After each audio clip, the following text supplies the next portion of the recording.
ওদালগুৰি এখন প্ৰাথমিক বিদ্যালয়। শতবৰ্ষ গঢ়কিবলৈ মাজত মাথো 4টা বছৰ। এই বিদ্যালয়খনৰ পৰিৱেশ চৌহদ দেখি সেমেকি উঠিব আপোনাৰ চকু। ক্ৰমাৎ ধ্বংসস্তূপলৈ পৰিণত হৈছে এখন ঐতিহ্যমণ্ডিত বিদ্যালয়। 1928 চনতে প্ৰতিষ্ঠিত ওদালগুৰি জিলাৰ এইখন কলাইগাঁও টাউন প্ৰাথমিক বিদ্যালয়। আৰু 4টা বছৰ পাছতেই 100 বছৰ অতিক্ৰম কৰিব বিদ্যালয়খনে। কিন্তু বিদ্যালয়খনৰ পৰিৱেশ চাওকচোন।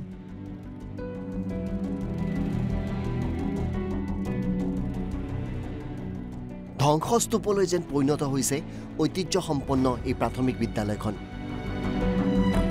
বছৰৰ 4 মাহে বন্ধ ৰাখিব লগা হয় বিদ্যালয়খন, কাৰণ বিদ্যালয়খনৰ চৌহদ আৰু ভিতৰত বছৰত 7-8 বাৰলৈ পানী উঠে। এইবাৰো পানী শুকুৱাই নাই। মধ্যাহ্ন ভোজনৰ ৰান্ধনি ঘৰো বোকা আৰু পানীৰ তলত। এটা সময়ৰ অবিভক্ত দৰং জিলাৰ ঐতিহ্যমণ্ডিত এইখন প্ৰাথমিক বিদ্যালয়ৰ এনে কৰুণ অৱস্থাত বাৰুকৈ ব্যথিত এতিয়া শিক্ষক, শিক্ষয়িত্ৰী আৰু অভিভাৱক। পানীটো মোটামুটি এতিয়ালৈকে 4 বাৰ আহি গ'ল। 4 বাৰ অহাৰ পিছত পানীটো একেবাৰে এনেকুৱা তাৰমানে পানী আহে আৰু ধাৰটো এনেকুৱা বয়, নোৱা নদীৰ পানীটো আহি পেলাই আমাৰ একেবাৰে গোটেইবিলাক ৰুমতে পানীটো সোমাই যায়।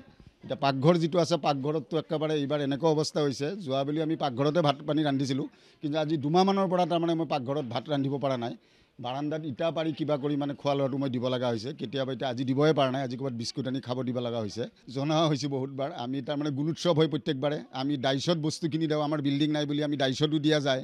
তাৰপিছত আমি ফটো মাৰি আনকি মণ্ডল অফিচৰ পৰাও ইনকুৱাৰী আহিছিল। এবাৰ আমাৰ MLA আহিছিল মহেশ্বৰ বড়োদেৱ। গুণোৎসৱত প্ৰত্যেকবাৰে বানপানীত আহি গুণোৎসৱ লৈছে। আমি একেবাৰে ফটো মাৰি বিভাগীয় প্ৰতিবেদন কৰি আজিলৈকে কোনো সুফল নাপালোঁ। কেৱল সেয়াই নহয়, বিদ্যালয়খনৰ চৌহদৰ বোকা পানী গচকি বিভিন্ন ৰোগতো আক্ৰান্ত হৈছে ছাত্ৰ ছাত্ৰীসকল। বিদ্যালয়খনত আনকি বহিবলৈ নাই পৰ্যাপ্ত আচবাব, নাই শ্ৰেণীকোঠাও। প্ৰতি বছৰে বানৰ কবলত পৰাত ক্ৰমাৎ প্ৰতিটো শ্ৰেণীকোঠা পোত গৈছে মাটিৰে। এই ঐতিহ্যমণ্ডিত বিদ্যালয়খনক পুনৰ উদ্ধাৰৰ বাবে ৰাজ্য চৰকাৰলৈ অনুৰোধ স্থানীয় সচেতন ৰাইজৰ। চাওক, এইখন কলাইগাঁও টাউন প্ৰাথমিক বিদ্যালয় ব্ৰিটিছৰ দিনৰে এখন বিদ্যালয়। 1928 চনতে স্থাপিত।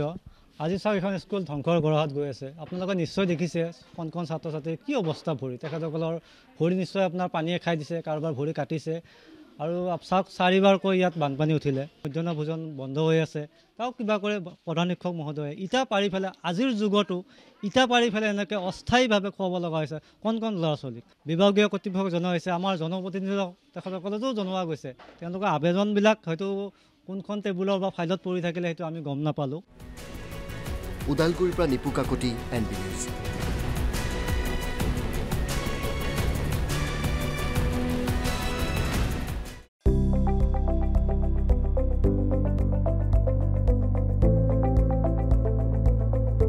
NB নিউজ, সহজ সৰল ভাষাত নৱভাৰতৰ কথা।